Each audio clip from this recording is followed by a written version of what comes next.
السلام عليكم ورحمة الله تعالى وبركاته. مرحبا بكم في هذا الفيديو الجديد. أولا ندعوكم للاشتراك في القناة، تفعيل زر الجرس، والإعجاب إن أعجبكم الفيديو بعد تهديدها بمتابعته قضائيا. الملولي يرد على دنيا فاطمة. رد الشرطي المعزول هشام الملولي على تدوينات الفنانة المغربية دنيا فاطمة من خلال مقطع فيديو شاركه عبر حسابه الشخصي على موقع تبادل الصور والفيديوهات الانستغرام. وأعرب الملولي عن غضبه الشديد من تصرف فاطمة، خاصة وأنها هددته بمتابعته قضائيا بسبب استغلال اسمها من أجل تحقيق الشهرة على حد تعبيرها.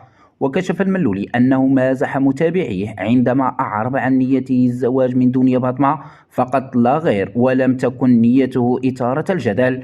وأكد المتحدث ذاته أنه من المستحيل أن يتزوج بفنانة كاباريهات على حد قوله، مشددا على أن هذا النوع لا يستهويه. وفي سياق متصل، أعربت الفنانة المغربية دنيا فاطمة عن صدمتها الكبيرة من الضجة التي أحدثها مقطع فيديو شاركه الشرطي المعزول هشام الملولي، والذي استغله هذا الأخير من أجل إعلان طلب الزواج منها.